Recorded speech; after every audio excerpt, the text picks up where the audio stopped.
Garoppolo. Thrown down. Brian Burns gets there. Spider-Man. What a pass rush by Burns. See how quickly he got to the edge and got This is Desmond Johnson on the Bleav and Carolina Panthers podcast, here on the Bleav Podcast Network, the #1 podcast network for professionals. Do you Bleav? If you enjoy the show, please subscribe and rate the show on iTunes. We're available in your favorite directories: iTunes, Spotify, Google Play, Stitcher, Luminary, and TuneIn. You can also find us at Bleav.com and at Bleav Podcast on Twitter.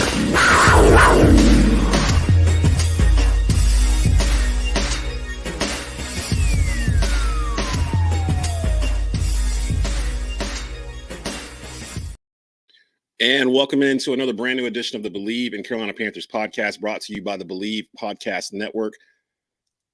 Oh, my little thing didn't go off. Sorry. Do you believe? Welcome to the show. I'm your host, Desmond Johnson, joined by Sports Illustrated's beat writer, Schuyler Callihan for the Carolina Panthers, and the Panthers' all-time leading rusher, Jonathan Stewart. I promise you, we are the only sports show, sports podcast you will listen to this week that's not going to spend a bit of time on Taylor Swift and Travis Kelce. So if you're here to vent about the Panthers, if you're here to vent about Frank Reich, whatever, you're at the right spot. Here every Tuesday morning live during the season. Carolina Panthers fall to the Seattle Seahawks to drop to 0-3 on the season. 37-27 was your final.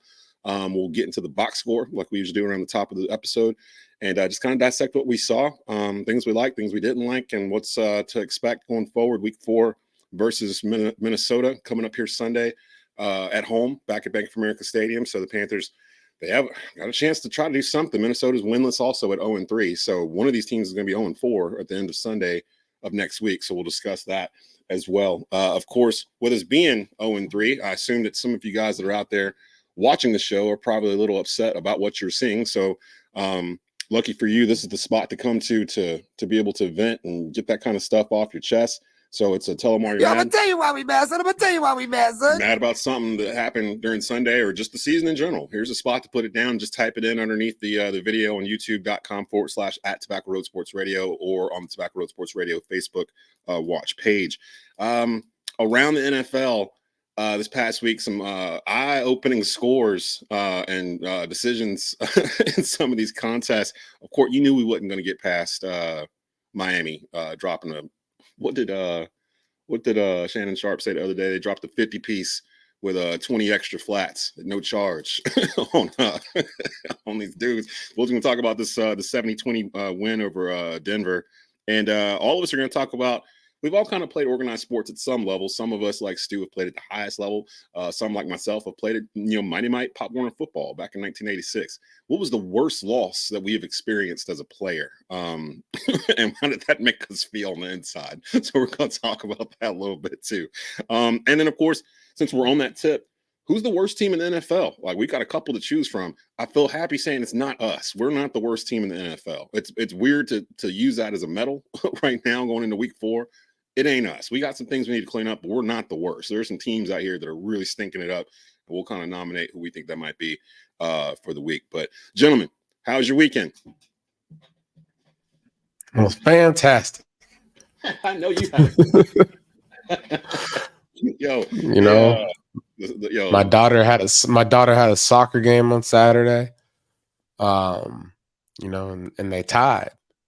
And I'm learning to deal with ties when it comes to soccer. I've only experienced one tie in my entire life against the Cincinnati Bengals. Back in the day. But it was a lot of action, a lot of back and forth. My daughter's getting, understanding the game more, so that was fun. And obviously, what my Ducks did. That was great. That was great to see. I wasn't really sure how I was going to feel about, Deion Sanders coming in to Autzen and figuring out a way to win. But I'm glad they didn't figure it out. But I'm back on the Buffalo train. Next week they go. I think they play USC. Yeah, so in Colorado. I'm pulling for Deion and the boys this week. Do you Bleav? I'm scared for them. That game kind of exposed what they don't have. Stuart Sanders is gonna get like something's gonna happen. Like they need to protect him. Like they have no O-line at all. Like this is like a turnstile. People are just running through. They don't have a defensive line either. So I'm just kind of like, how are they doing this to begin with? I think they're only averaging. I heard some weird stat. They're averaging like 28 yards on the ground or something like that, like per game. Like it's like second worst in all of FBS. So I think you know, a little bit of the reality set in, you know, playing against, you know, the University of Oregon last week. Yes. As far as where they are, you know, and they're not far by any means. Yeah, they got blown out, but you know, yeah, you got to have those, you know, guys in the trenches doing the work that they're supposed to do, protecting the quarterback and getting after a quarterback, and opening up lanes for the run game to slow down an offense like, you know, or you got to be able to run that. You got to be able to run that clock out. Schuyler, can you explain to me how Bo Nix is still playing college football? Because this is like his 8th year or something, isn't it? Like I'm being dead serious. Like how is he able to play this many years in college football? Are you muted? Oh, you're muted. Hold on. There we go. There you go. I remember when I moved down to North Carolina, that was like 2015. And I had heard about Bo Nix. And I don't know if that's when he came to college or if that's when he became a really big recruit, but it seems like I've known this kid for forever and he's still around. But I mean, I loved Bo Nix coming out of high school. Like I thought he was going to be the next great one at Auburn. I really did. And you would see like how good he was at home. And then whenever they would go on the road, he was terrible. I mean, it was just the most odd home and away split you've ever seen in your life in college football. And then he goes to Oregon and it's like, he's now the guy everyone expected him to be, home and away. So Oregon's cooking with something. That's for sure. He's like 26. So like literally he probably has grown into whatever that man is. I feel like he took over for Cam Newton. He may have actually played with Stu his freshman year. I mean, my man is great hair. It's like that movie. Remember Unnecessary Roughness, where they had Scott Bakula was the quarterback. He was like 40. He came back to college to play football. I forgot to read it. Let me read the Bet Online read real quick, and then we'll get into the box score. Football is back, and Bet Online is your number one information source for all your sports wagering info with all the up-to-the-minute stats, news, scores, and matchup breakdowns. Get the latest game odds, spreads, and totals from the NFL and college football at your fingertips with BetOnline's real-time updates on statistics, news, and odds from Week 1 all the way to the college football playoff and Super Bowl. BetOnline gives you access to the best football promotions and contests available anywhere online. Head to the website today or use your mobile device to get in on the action. Remember to use our promo code BLEAV, BLEAV. Do you believe? To receive your 50% welcome bonus on your first deposit. BetOnline, where the game starts. And where we start is the box score from Sunday, late Sunday. Carolina falls to Seattle 37-27 in a game where Seattle kind of, we've seen the script before, guys, where they kind of pull away in the fourth quarter. Although this feels, I was trying to remember how I felt at this time last year, because at this time last year we were 0-3. Not good. But it did not feel, it felt worse than this. It felt like hopeless like last year. Give me something good, because I feel like the past, I knew yesterday was going to be what it was, where all the talk heads were going to dump on the Panthers and what they saw and blah, blah, blah, blah, blah, because it's the next day and it's raw.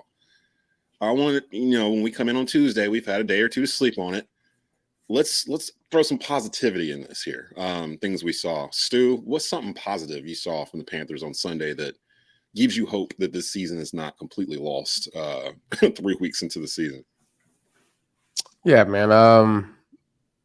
I'll start with Andy Dalton. I mean, being able to go out there and, deliver the way he did, it just kind of shows you what it looks like to have, a polished vet, being able to see things a certain way and then, seeing the receivers, thrive on the road the way they were thriving, getting the ball delivered to them the right way. And, I really liked what I saw out of Adam Thielen, him being, how many years is this for him? 9? Yeah, 8 or 9. Yeah. However many it is. I mean, he looked like he was, in his prime. So that's good to see. That's exactly what we expected to see out of him. I mean, he's on pace to, eclipse over 1,000 yards easily at this point for the season. So just being able to see guys like that thrive in the passing game was nice. Instead of seeing, the late, second halves and the late fourth quarters, passing attempts, really coming out and being able to deliver was really nice to see. Yeah, I think it's the best way I can put it is it's going to get worse before it gets better. And I hate to be that real with it, but you guys know how I am. I'm going to be 100% with you. So when you have all these injuries that the Panthers have, I mean, that's a tough deal. I mean, we already talked about how the depth was already an issue going into the season. Now you're losing Shaq Thompson, J.C. Horn, C.J. Henderson, Frankie Louvu's now dealing with something. The offensive line's got 2 guys that are out. I mean, it's one thing after the other, and a team that is lacking depth can't afford to have those types of injuries. So it's going to get worse before it gets better, not just because of the injuries, but you look at the schedule. Minnesota may be the best 0-3 team out there. Like, I don't think that's even a question. Like, they are legitimately good. They've had a tough schedule. They played Philadelphia. They played them tough. They started out slow, and they came all the way back and almost won that game. They just went back and forth with the Chargers, which is a good football team. So, I mean, yeah, they lost to Tampa Bay, but, I mean, move on. Like, I think everyone's going to have those kind of weird losses. So I think Minnesota's a good team. You got Detroit, who we all know about, and then Miami. So that's your next 3 games leading into the bye week. The good thing is, like we've talked about since the schedule came out, as soon as that bye week comes, it's perfect timing. You get a moment to sit back, relax, figure out what you got wrong in those first 6 games, what you can build off of. And then you have Houston, Chicago, and Indianapolis. I don't know what the order of that is, but you have those 3 teams coming out of the bye week. That's an opportunity to get back on track. So if I'm the Panthers, obviously you want to go into the bye week 3-3, but that's a tough ask. So if you can at least win one of these games, maybe 2. If you win 2 of these next 3, you're fine. Yeah, I'm good with that. Even if you win one of them, I still think you're okay because, again, Frank Reich has coached a team that was 1-5 and went to the playoffs, won a playoff game. So the way I would look at it is, if I'm a Panther fan, look, that team that started last year, 1-5? They found a way down the stretch to win football games in an ugly way. This year, you have a more experienced staff. You have arguably better top-end players. The depth may not be there, but better top-end players. The schedule gets easier a little bit here in about a month. Just calm down. There's a chance that this thing can start to ascend, and you see a similar rise up the standings like they did last year. Yeah, I'm not ready to just completely throw my hands up and give up on them at this point. Like we were at this point last year, it was a culmination of a couple of years. You know what I mean? Like we were waiting for them to turn a corner with Matt Rule, and they just hadn't. It looked like they just kept doing the same thing. That the squads the past couple of years would play tight games and then figure out a way to lose them in the fourth quarter. I don't feel like this team is figuring out ways to lose the game. It feels like they're outgunned. Well, you know what I mean? It feels like we go into games, especially Sunday. It felt like we were watching our soldiers just get mowed down as they were like getting dropped on the beach. We had so many defensive players just getting hurt like all day. Like it felt like every time I turned around, somebody was just on the ground, like with something. I don't even know what happened to Frankie Louvu. I left the room and came back. You just gave a great visual of what a combat really looked like. It felt like the opening scene of Saving Private Ryan. Like it was like, what is going on? Like, how are all these people getting hurt? I don't even know what happened to Frankie Louvu. Like I went out. I was cooking. I didn't see it either. I came back. He was on the sideline with a towel on. I'm like, oh no, yeah. Oos is injured. Oos is out. Like, what are we doing? Like when that happened, I was like, man, just hold on, Carolina, because we were in the game. That's the problem too. That I think gives this hope to the fan base. We're in all of these games. They're none of them are like blowouts or anything like that. Most of them are rock fights for 3 quarters. It'll be like some weird 9-6 type score going into the fourth quarter, and you're like, all right, let's finish this off. And then the other team does. Like the other team finishes it off. The scary thing through these first 3 games has been the offensive line. Because, I mean, and again, it's not surprising when you have Austin Corbett out and you have Brady Christensen out, and it seems like for whatever reason, Ike Ekwonu is going through a little bit of a sophomore slump here at the beginning of the year. But it is what it is. But how about this stat that I just saw on Twitter or X from Pro Football Focus? The Panthers have allowed 60 pressures through 3 games. That's on pace for 340 for the season. It's got to be a record. The most PFF has ever charted is 297. So how do you feel about Bryce Young coming back behind that offensive line? Let's talk about this. Is how you want to know how I feel about it. Oh boy! Listen, run the ball, man. Hey, listen. If we get too many pressures, it's because they are not affected by the run game. They don't feel like they don't need to be back, and they don't need to be chilling in the secondary. They don't need to be chilling in the second line of defense. Yeah, just crowd the box because they're just gonna crowd the box and just sit there and wait for the opportunity to gun at our quarterback. Come on, man. And we must be passing the ball too much. I don't know, man. Look. Oh, bro. Look. Andy Dalton. Why is Andy Dalton throwing 58 times? Like, yeah. I get it. I get how sometimes the flow of the game just kind of like you find yourself like trying to win and like you're seeing like holes in the defense that you can expose. And so you go with that angle, but it's very hard to win games, especially on the road, when you have to pass the ball that many times. And so you have to be able to like slow things down for your offense, especially when you have a struggling offensive line. If we are on pace to get the 340 pressures, listen. I don't know if I want my quarterback back there. That's what I'm saying. Right? Start doing some wildcat or something. Start doing some wildcat with some Chenault. We're basically telling like, look, take some of this beating off our quarterback. let's ration it out amongst everybody else, so it's not as bad. Man, so they only rushed 14 times for 44 yards between Sanders, Chenault, and Hubbard. I don't know what's happened with Hubbard's usage the past 2 weeks. He only had 2 yards. Frank did point out why they threw it 58 times. I don't know if you guys saw it, but he was explaining yesterday that from like play 46 or something to 70 something or 80 something, there's like 30 or 40 plays in the second half where the offense took the field down 2 scores. So I get that to a certain extent, but like to me, a lot of those plays were still kind of early in the game, early in the second half. And I'm like, 2 scores isn't really like you're really out of it yet. You can still run the football. You can score 3 times in 1 quarter if you wanted to, if you really wanted to, but you got to set it up. Yep. And that's what I'm saying. Like that you can't do play action because you ain't running the ball. So your deep ball is going to be contested. Like, you know what I liked about Steve Wilkes last year is when he took over the job, he saw that this team had the identity to run the football. And even without Brady Christensen and Austin Corbett, I still think this team can. But last year, he went straight to Ben McAdoo and said, we're running the damn football. And that's what they did. He didn't care if they were averaging 2 yards a carry. They were going to run it 50 times, and eventually they were going to have 3 or 4 of them things pop loose. So I think it's just a matter of – we got to take that Bill Belichick approach from last year when they threw the ball, I think, twice. Yeah.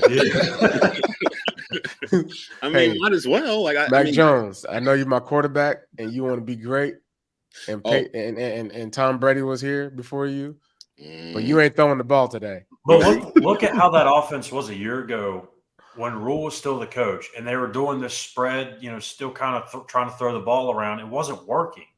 And I'm not saying that this team can't throw the ball or be a spread offense, but clearly this offensive line is built for you to run, right? Miles Sanders was brought here to run the football. Chuba Hubbard is here to run the football. Like there's an identity here that they need to get back to. And again, I'm not saying they have to be a top 5 rushing team in the league, but if you can at least run the football enough and do it to the point where you're forcing yourself to run. Like if you stick to the run, it's going to happen eventually. That offensive line is going to get so much more confidence when they're running the football and they're able to just go and get guys instead of playing back on their heels. Yeah, that's at every level of football. Like you typically want to kind of get your offensive line lathered up a little bit. Run the football. You paid for Miles Sanders to come here. You've got Chuba Hubbard, who was running hard first couple of weeks of the year, but now you're not really using him. If I'm Frank, I'm running the ball 3 straight times coming out of this game. That's with every sport, man. The more physical you are, the more like presence on the attack you feel. The attack, exactly. You know what I'm saying? Like when you start attacking guys, like, and especially football, you hit them in the mouth. It's like, oh shoot! Like I just got woke up. Like, hey, I mean, when you have Chandler Zavala, who's a rookie, and you have Calvin Throckmorton, who just got here like 2 or 3 weeks ago, you need to get those guys playing fast and not back on their toes. Because if you're able to come right out of the gate and start running the football, get those guys downhill, get that attack, that aggressive kind of feeling for them, that's what's going to open things up. But if you start coming out of the gate and you're passing and you have them playing, in pass protection, I don't think that's going to really get their confidence going out of the gate. You do that with a team that's used to passing, like a lot. I'd like to see a lot more like, power plays. Like we got some pulling, some single back, power plays. Just get that thing downhill to where like they can help each other as an offensive unit. You know what I'm saying? Like guys being on their own. Yeah. Guys being on their own on the island right now don't really sound like the game plan. I'm trying to remember who I saw this week. I saw some I formation this week from somebody. I was like, oh, they got a fullback. They're like going through the whole like old school like Cowboys.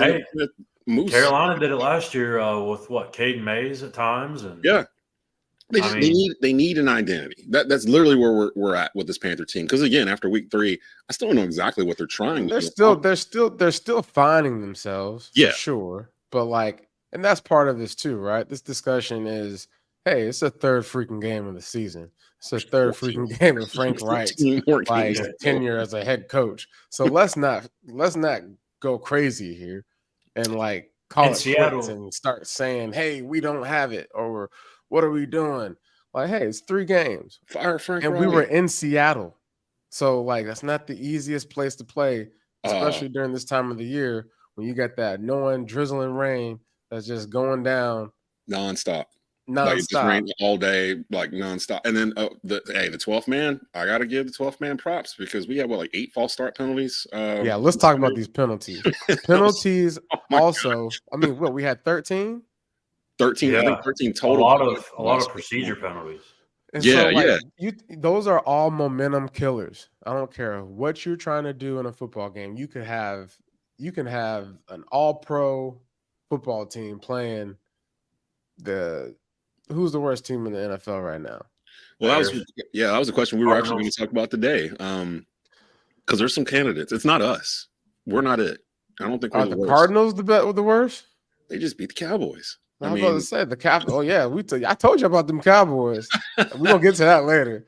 But I don't know if it's the Cardinals though. I think it could be. I don't think it is either. I think it's between the Bears and the Broncos. Like it's definitely the Bears or the Broncos. But what team got beat in the 4th quarter?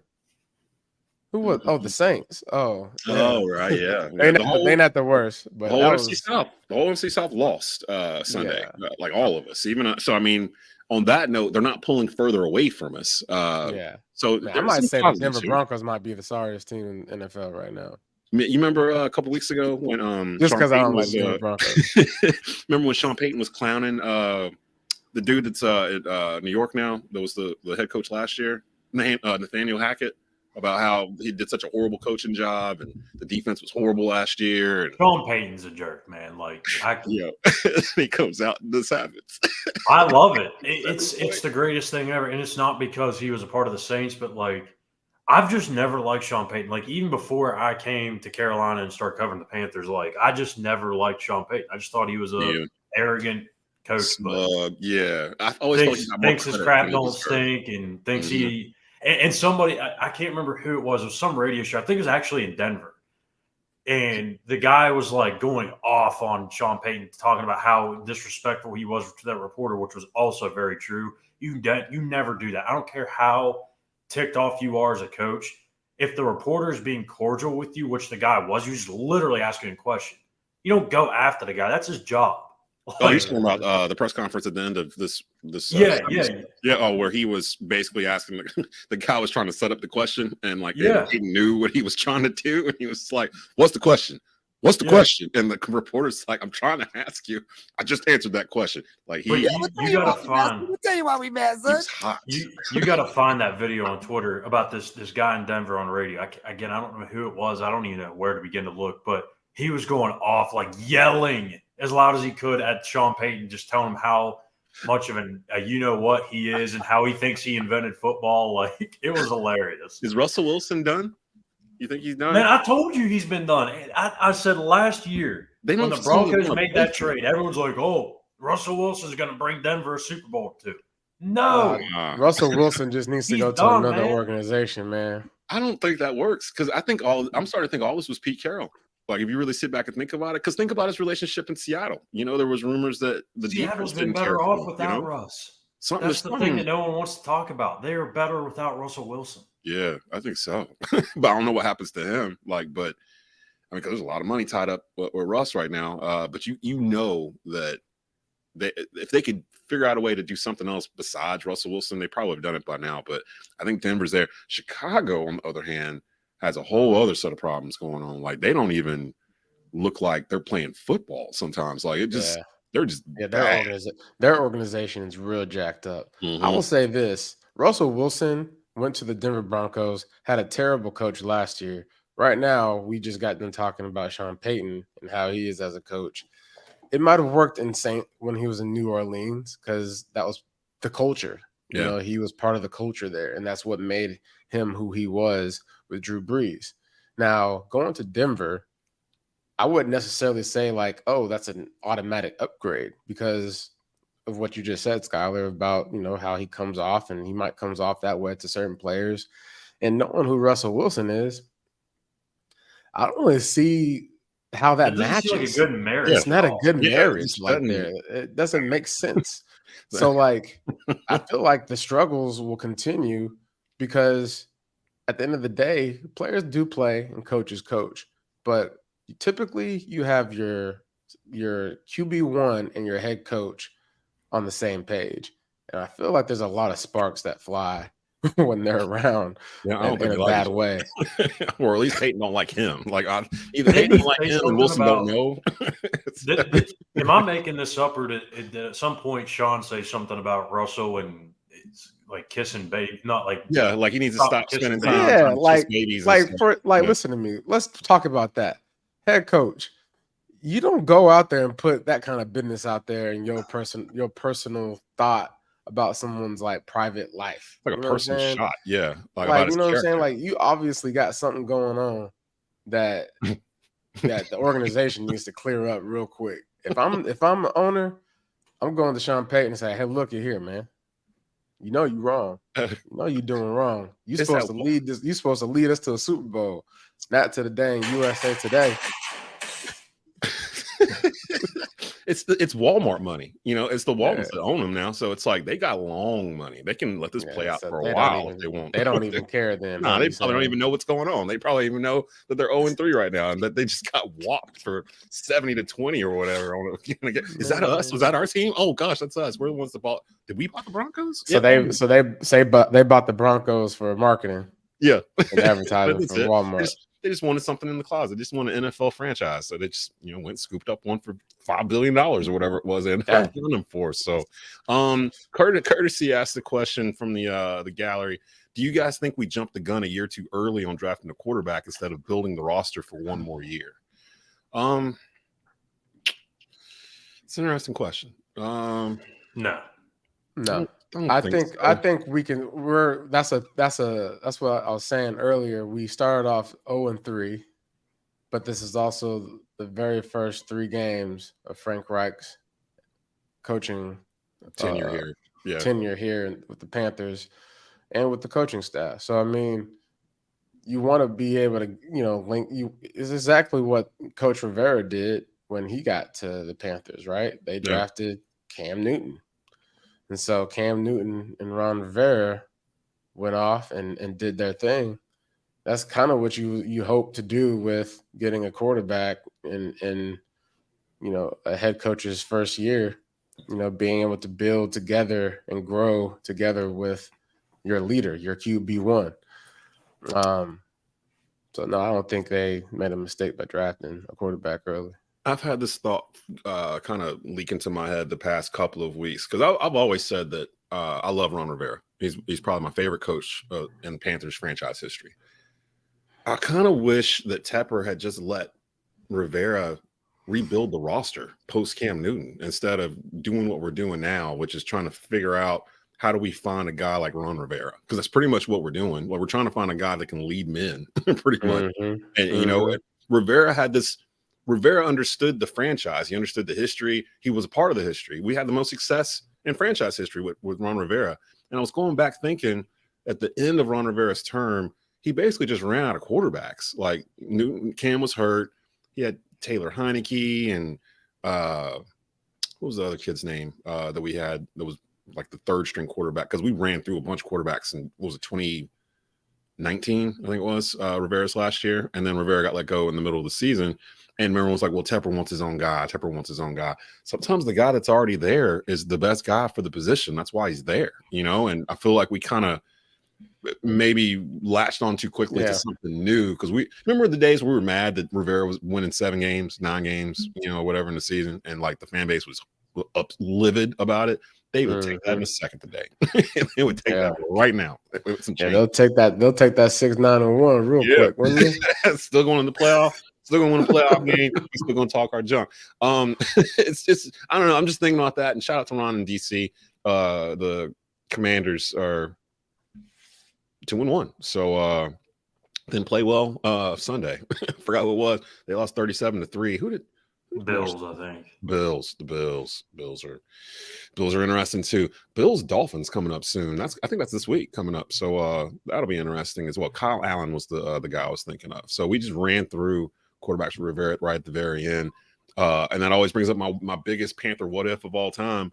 What if the Panthers in 2018 had drafted Lamar Jackson at the end of the first round instead of DJ Moore? And he would have sat behind Cam Newton for a year, and there's your progression. And we didn't. May not have. We got a weapon instead.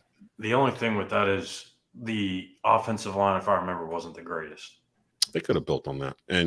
But well, all I know is what if. Yeah. What if? Man. We're 0-3. But we have a chance to go to 1-3 this Sunday. We are your spot to come for Panthers optimism when it comes to what they're doing. But again, I didn't want to spend the whole hour just kind of going at the Panthers and talking about all the things they're doing wrong. Like there's some things that I'm seeing I feel good about. I did like the fact that I think Thielen said it, that they trimmed down the playbook so they could play faster. And it did feel like they were playing freer on Sunday, like especially in the passing game. It didn't feel like they were calling different plays because I was hearing that a lot just because he was going more downfield with it.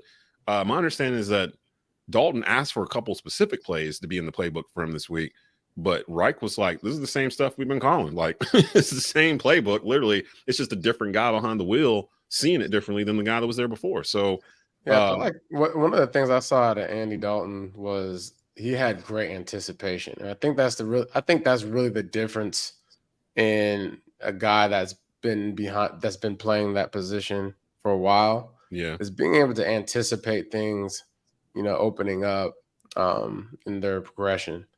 You can see him hitting, flat routes, developing, deep drags. Like you can see all that kind of happening, like him delivering the ball with anticipation. Mm-hmm. And I feel like, for, the younger quarterbacks in the league, that's one of the things that they have to get a feel for. It just takes reps. So it takes reps, it takes time, it takes chemistry. And some guys, figure it out faster, but eventually the good ones figure it out. And when they do, you have yourself a really good quarterback. And there's no quarterback controversy, Panther fans. So don't even go down that route. They pretty much made it very clear. Yeah, this is Bryce. Yeah, Bryce has shown a lot of great anticipation. Mm-hmm. Like that's what he's. It's probably a strong suit of his, right? Like being able to dissect and see the field, in certain ways. And but I think as he grows, he's just going to gain more confidence and the guys that are around him. But first, he's got to start up front. Have confidence that he ain't gonna get hit. Man, we're starting 2 rookies, and it'll be better at the ball. It'll be better at BOA. But yeah, the offensive line they got in front of them, we run the ball. Run the ball. Don't have Bryce Young out here throwing for 58 attempts. Like I get it. I understand they were down 2 scores in the second half. The game was still relatively close for most of the game, though. So that doesn't explain the first half. Like, where were the running plays then?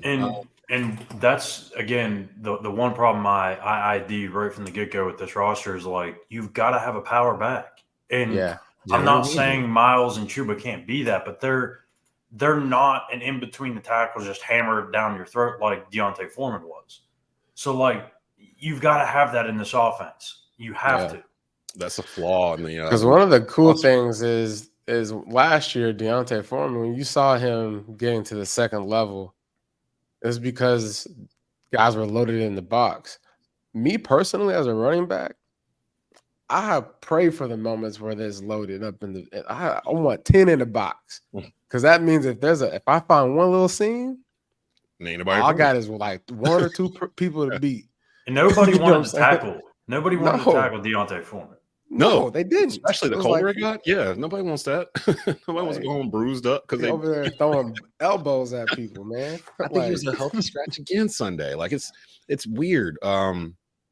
Courtesy also says, I really hope Bryce Young improves and pans out because CJ Stroud is looking like the gem from this quarterback class right now. I did want to say that I get it because they were drafted in the same class. They're going to be attached together forever. It's just the way it is when it comes to NFL drafts and quarterbacks. But to compare CJ Stroud's situation in Houston with Bryce Young's situation in Carolina, it's not really apples to apples. You can't really say, well, CJ's the better pick. We picked the wrong guy because CJ's had a better first 3 games or whatever. The thing is, though, he, as bad as Carolina's line may be, Houston's may be worse. Which is problem. Yeah. And I know it's 3 games. It's 3 games, so I don't want to start tooting my own horn or anything, but just saying, I did have CJ Stroud as my number 1 quarterback in the draft class. You did. And I was like, y'all got to talk me into it. And you did for about a month. And then everything just started shifting towards Bryce Young. What's Bryce's status? Have you heard, Schuyler, in terms of what their plan is? It's today's kind of the tested day. They're going to see where he's at kind of physically and see if he can go tomorrow. I don't know what to expect for tomorrow's practice. Like, I wouldn't be shocked if he's out there and does some limited work, but again, I also wouldn't be surprised if he doesn't. I don't think there's a need to rush this thing back. You're 0-3, and I know there's a lot of football left, but let's be honest, like the chances of you making the playoffs after 0-3 start, they're really tough.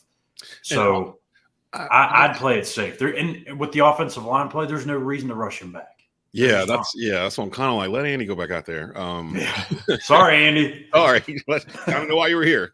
I almost feel like they should have started with Andy to begin the year, and then bring in Bryce after the bye or something like that. Like that's how they used to do it. You know what I mean? Like it didn't used to be you just throw him out there week 1, and he didn't even play but a couple of series in preseason. So all he really had was reps in training camp. So it's like, all this is new. Like all this is brand. The speed is new. Everything is new. Maybe he would have accustomed himself to a little bit better if he was on the sideline watching Andy like he did Sunday and then applying it because of the type of player he is and the type of processor that apparently he's supposed to be. I'm hoping he saw some stuff in that game where he's like, oh, I didn't realize I was going to be open on that I've ran. I never looked that way. I'm always looking over here. Andy looked over there because he took a sidestep and looked over and hit his third read. Like little things like that Dalton's thrown for 38,000 yards in his career. You know what I mean? Like that's a lot of yards. So he's seen a lot of different things. He's done it. He's been in the playoffs. He's played for Cincy. He's played for Dallas. Like, I mean, he's played for New Orleans. Like I would have been fine with Andy out there doing the thing, but I never felt like in that game on Sunday that Carolina had control of the game. And by that, I mean, it just never Maybe it was because of all the injuries. Like every 6 downs, it felt like somebody was getting hit. But I never felt like they had control over the game. And that's been my main issue for the first 3, where we're not dictating what we want to do. We're reacting to what the other team is doing to us. And that's the difference between last year when Wilkes took over.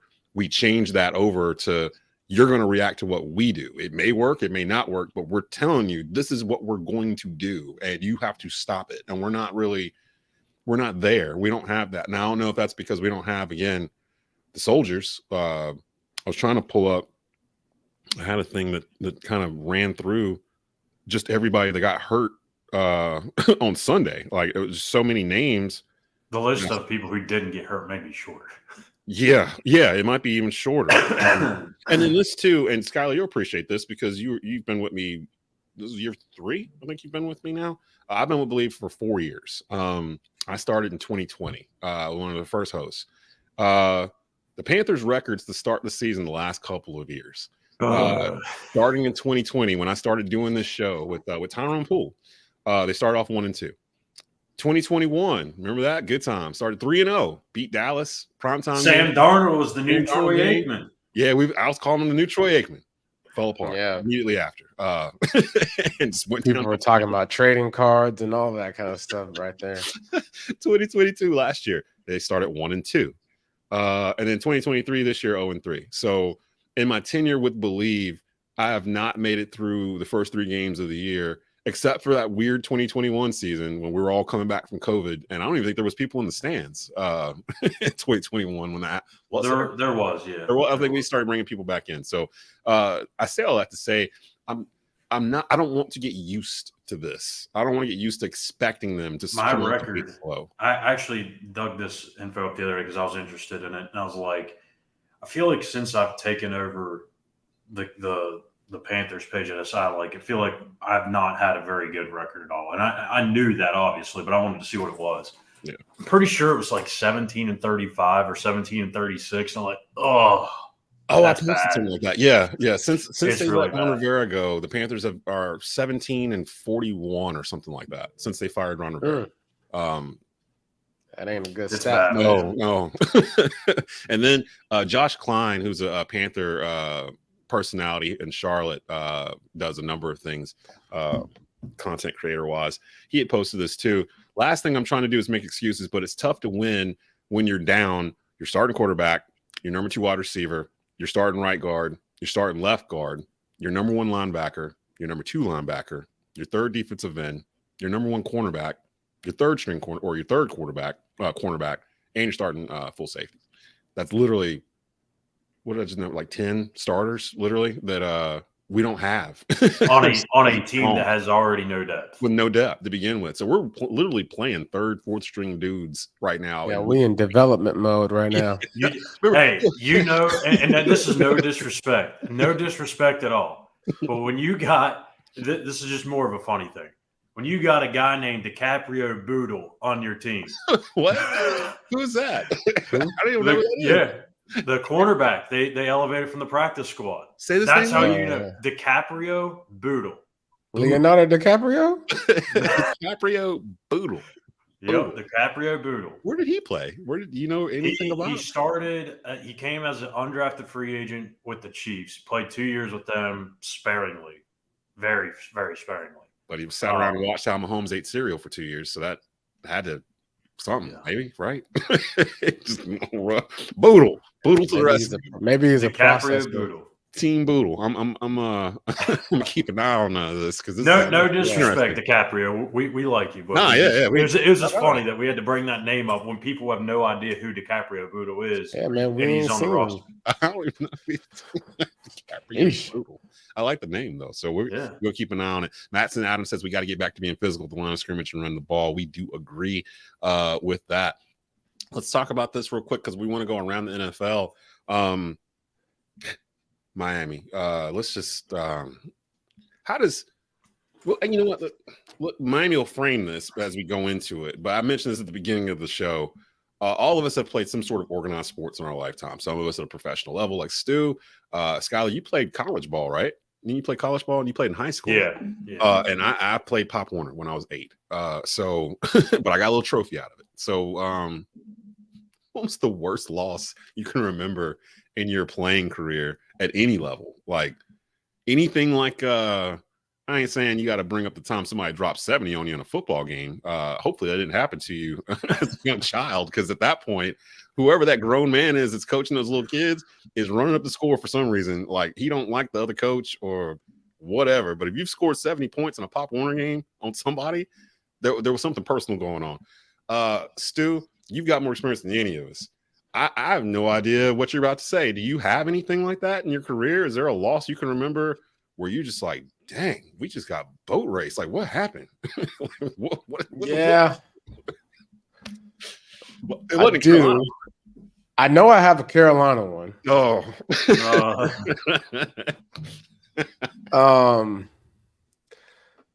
Sheesh. Just to set it up. I might have. Hey, y'all never lost like that at Oregon when you were there. No, we had some losses in Oregon. See, I would think it would be probably like we played. Like I can't really remember like the scores of these games off the top of my head. But in college, I'll give you 2. All right, college and pro. College, we were playing Arizona, University of Arizona, at home, and it was cold. It was cold, and it was in Eugene, Oregon. They say it don't rain in they say it don't rain in Autzen Stadium. It was raining that day. Okay. Everything that went on that day, it was like we couldn't do anything. It was like you remember y'all got older siblings? Nah, I'm the oldest of mine. I got 2 younger sisters. Yeah. Schuyler, you got older siblings? Older brothers. So like it's like that feeling of like, you know, you'll like you ever like have your older sibling try to block you from getting out of a room and you just can't get out of the room. It's like, man, let me through. I'm trying to get through. I've been the other side of that. Like I'm the one holding the door. Yeah. Yeah. So he was, yeah. Yeah. That's how it felt that game. It was like everywhere we went, there they were. For whatever reason, them wearing them blue, they were wearing all blue, and they just looked big and like just strong and like where y'all come from? Y'all like Nebraska right now or something. I wasn't expecting this. But that was a tough game there. And I even remember like I like wore like long sleeve, like with a shirt underneath, because it was just cold. Like mentally we were just not in it. But then I think it was 2011, maybe. Oh, Cam's rookie? Yeah, Cam. We played the Tennessee Titans. And we lost. We like scored a field goal. I vaguely remember some kind. And they were like playing cover 4 throughout the whole entire game. And we just couldn't do nothing at all. You remember the score? It was legitimately like the most embarrassing, not the most embarrassing, but just one of the hardest games to deal with. That's why I brought this up. What do you do after that game? Like how do you bounce back and just get to Tuesday and the next week? And like, how does that work? You suppress it. Erase it from it. I'm watching this tape and just throw it out and go. I mean, like, I don't know. Like, obviously you go back and watch the tape and you just kind of figure out like, all right, well, that didn't work. Like, what are we doing right now? But I mean, I guess it's hard to say. I mean, I'm pretty sure that year we're probably like, all right, we got to score points. Since we only scored 3 points. Yeah, we might need some more. But I feel like that year we were just nothing was really working. 2011, I feel like we were 6-10. Yeah. And so we probably lost the next game, you know. And I feel like in order for you to really get out of that rut, like you have to it's got to be a mindset. You know what I'm saying? It's got to be mindset to not give into, you know, making errors like penalties. It's the little things. You know, as a coach, you got to make sure you get your guys, you know, dialed in on the details so that way they're not scrambling, you know, in the moments when it matters, to recognize situations, to recognize, you know, the situations down and distances, you know, to hold your water at the offensive line and defensive line, and just be in position to make plays. So that way you're not scrambling, you know, in the third and fourth quarter to make things happen. But yeah, those were, I feel like the Tennessee Titans was probably the worst feeling of playing a game and it being the Titans during that time. Like, we should beat them. Like, there's nothing special about them right now. I feel like I'm pulling scabs off right now. tell me where it hurts. Schuyler, what do you remember? What's the worst loss you can remember, or that you've suppressed in your playing career? I mean, and honestly, to Stu's point, like, before I get into my side of the story, like, going back and watching it, I promise you, is 10 times harder and 10 times more. You have more pain in watching it than you do immediately after. Yeah, because you're sitting there like watching. Oh my God, we could have just did this. We could have just did that. Why did I do this? Why did I do that? It is so frustrating. And the reason why coaches get frustrated too is like, I know that you can do these things well. Yeah. Even if you're a second and third string guy, coaches see like, hey, just be in this position, fill that gap, read it this way, go through the progressions that way. If you break out of your route and not coast up the field, you will actually catch the ball. There's a lot of things that happen where you get the dogs beat off of you, like that game. I'm sorry. So hopefully Denver. I don't really care about Denver. They can lose the rest of their game. Like, how I feel about the Miami Dolphins is they put it on them boys, and well deserved. Congratulations, Miami Dolphins. You could have scored 70. You probably could have scored 80, but they slowed down. You're classy. You're classy. You know, you started running the ball. Your boy. What's his name? He wanted to call it. He has Deontay. What's his name? A-Chain. A-Chain. Yeah, because we were all saying it wrong or something for the first 3 weeks.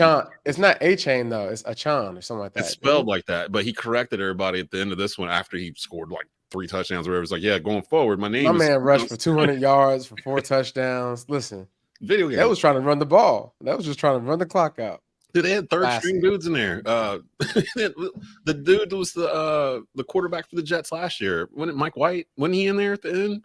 I think he came in for like third string. Look, JD in the comment section said, "Bro, we lost 44-0 my senior year in high school, and our whole team rode home listening to soft R&B." Yeah, it'd be like that, man. Listen, I'll tell you the worst time of my life. Like the worst time of my football life was when we were 1-15, 2-14. Was it high school or no? This was professional football. Oh, this was us. Fox's last year.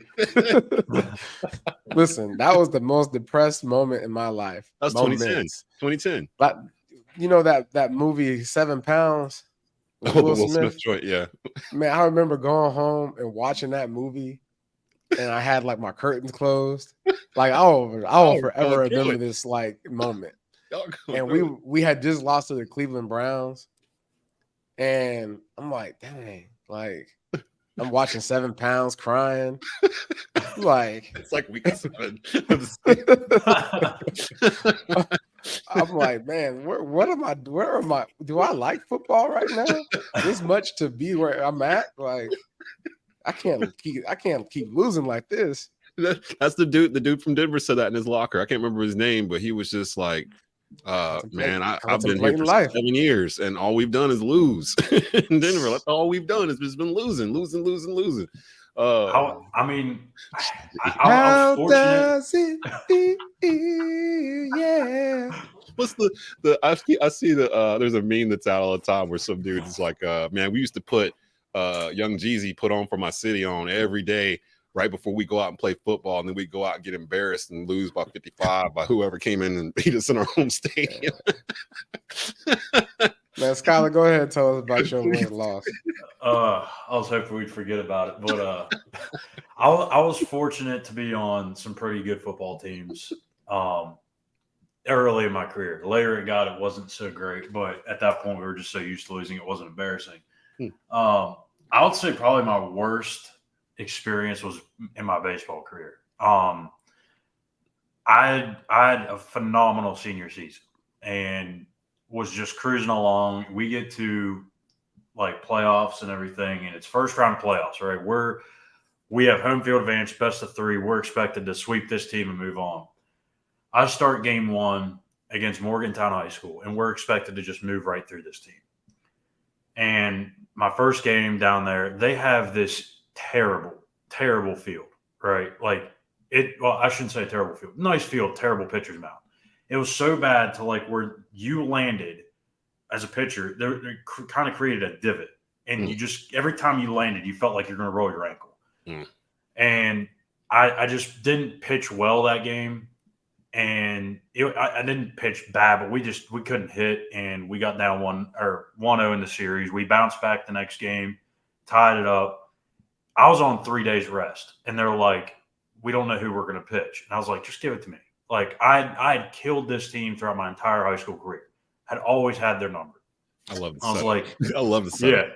Yeah. Like I was like, I got this. Like I had just one little kind of bad outing and gave up like 3 runs. We lost 3-1 in that first game. So I was like, there's no way they're gonna give me this second game. It's do or die. We're, my senior year, we're expected to make a deep run. And I go out there and dude, I get shellacked. Like, and this is on our own field. This is on our own field, which makes it worse. Yeah. The entire our high school is like big in baseball. Like we have the best field in the state. We have like bleachers from the old Cincinnati Reds baseball stadium. Like our fans go crazy for this stuff. And dude, I just remember like it was the 3rd or 4th inning, and I was just fighting through it. And no, 5th inning, I was fighting through. Had given up like 7 or 8 runs, and I was just like, just let me stay out there. I'm gonna get this figured out. And our head coach at the time, he's a legendary coach. He was going through some sick stuff and some personal things, so he wasn't there. And our assistant coach, who he doesn't really talk much to the players at the time. He's just kind of there. He comes out, and we're starting to climb back in the game a little bit. It's like 9-3, 9-4, 9-5. We get out there in the 5th inning, and as soon as we could feel like we're getting back into it, boom, I give up a 3-run shot. And I'm like, oh, my God. I just let this curveball hang right over the middle of the plate.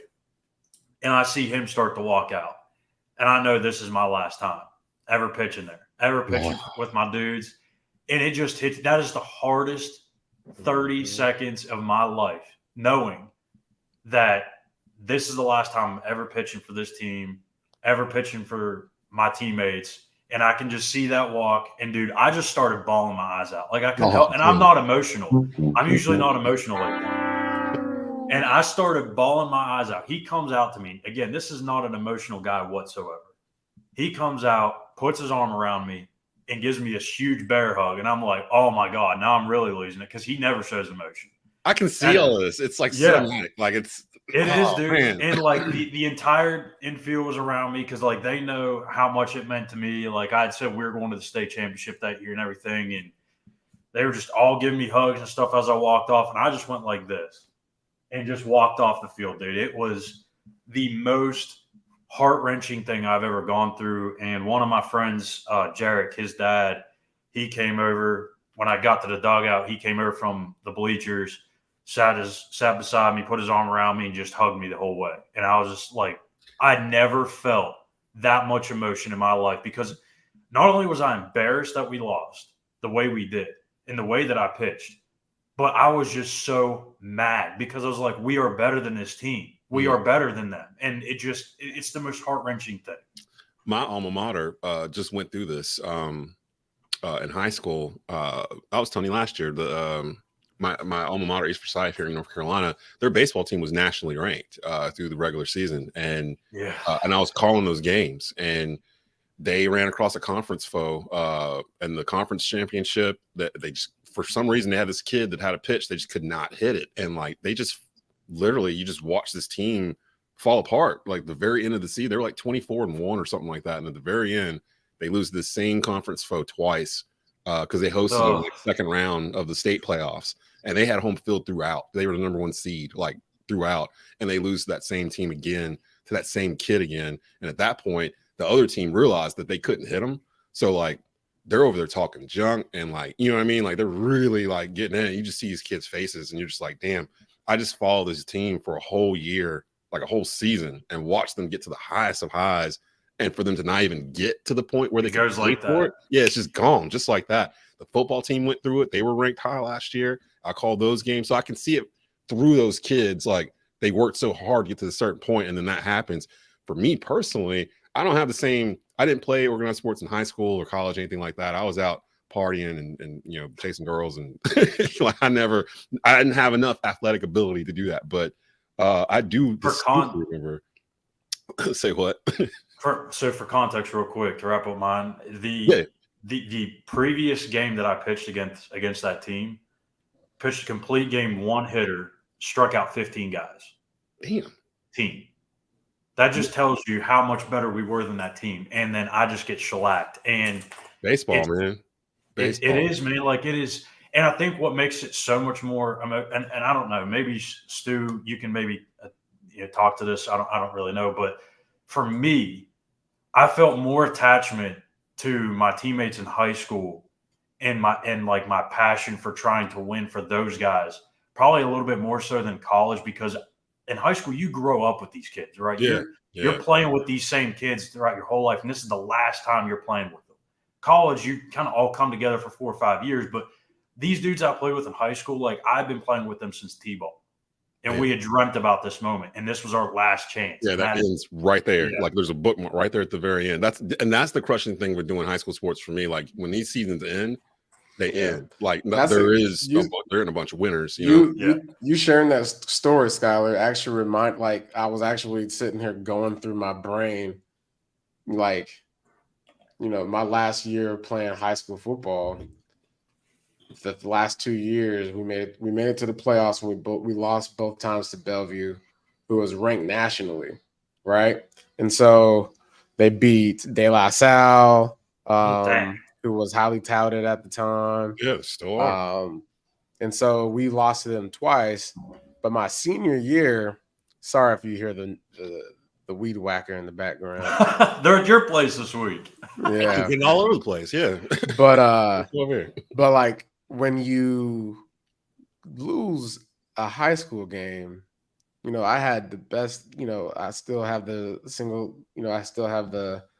all-time rushing record in the state of Washington. So like, I was highly touted. A lot of people were coming to our games. I mean, thousands and thousands of people, like people standing on their trucks and, out in the fields and all kind of stuff, right? Like it, Atmosphere was beautiful. And like, you can, like, just something about high school football where it's just innocent, right? And we were like hell bent on going to state. And we were actually like, for once, like almost neck and neck in the sense of like favoritism of who was going to actually win this game against Bellevue. We had home field advantage, and I had back spasms. Oh, this was like I was like growing. I don't know what was going on, but like back spasms is not what you want as a running back. I also had like ankle injuries throughout high school, but I used to wear these like big old like ankle braces. Like just put them in your shoe. I have this big old shoe pretty much at the end of the day. But I played through injuries, and this back spasm thing was something that was just a struggle. I remember getting massages. I got acupuncture for the first time in high school. Like my mom didn't really want me to do it because she was like, "Oh, that's That's the devil. That's like some witchcraft stuff. Don't you mess with that. Don't you let them people poke you with them needles. Did it work? Did it work though? It helped a little bit for sure. Leave it alone. But I remember like when we lost this game, bro, like and the way we lost, right? Like it was just I couldn't do anything.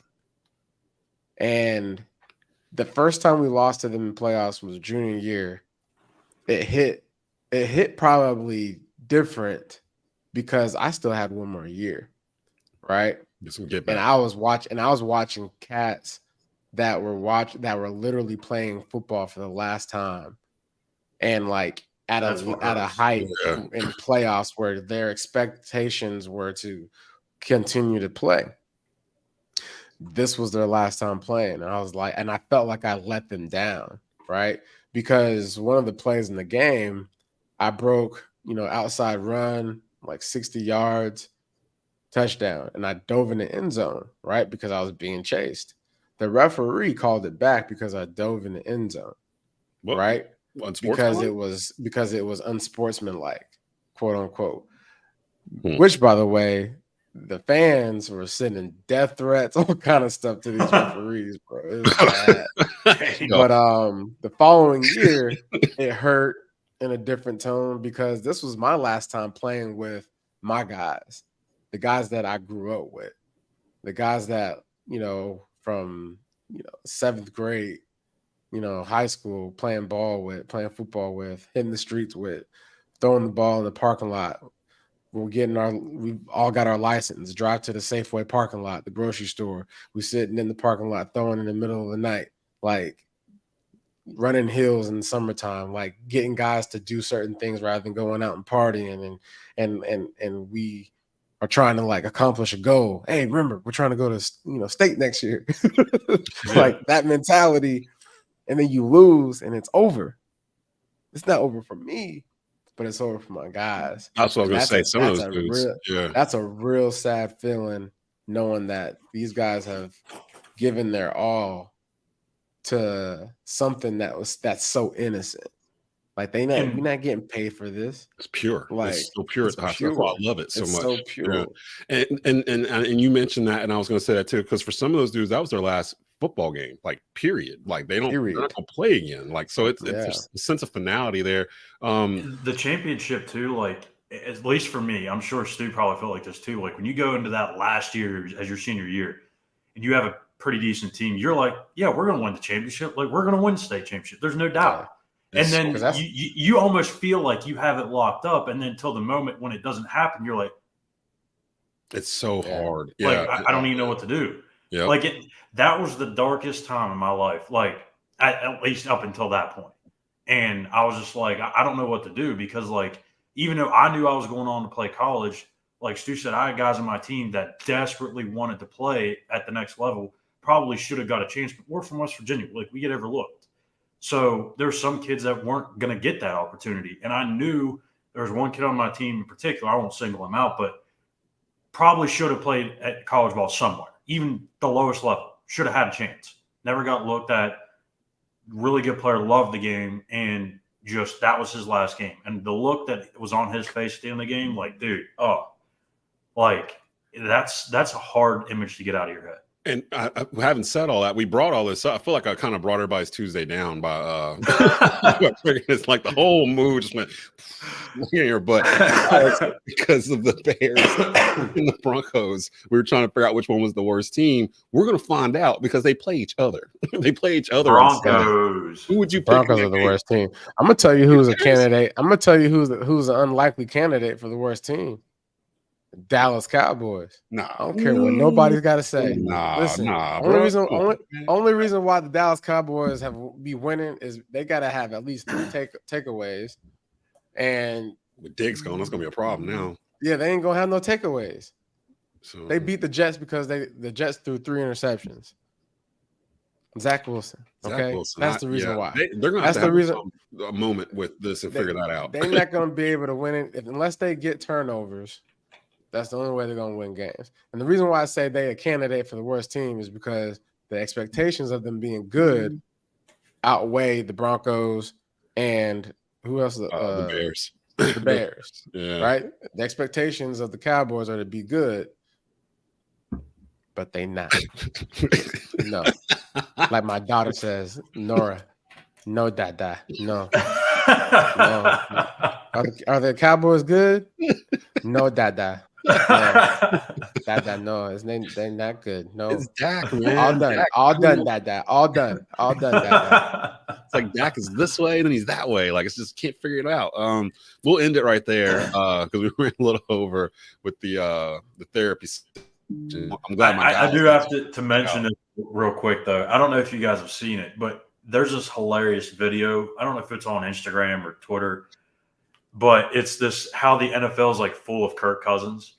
And you got like Kirk Cousins' cousin, which is Ryan Tannehill. You have handsome Kirk Cousins, which is Jimmy Garoppolo. You have Kirk Cousins. I think I don't remember what Dak Prescott was one of them. But it was just so funny because you start to think about it and you're like, holy crap, like there is a lot of Kirk Cousins in the NFL. Oh, I did right before we get out here. I did remember the one thing that I was going to say. I'm going to tell you why we mad, son. Yo, Seattle ain't got to go at us after we've already played them on social media. Have you seen this?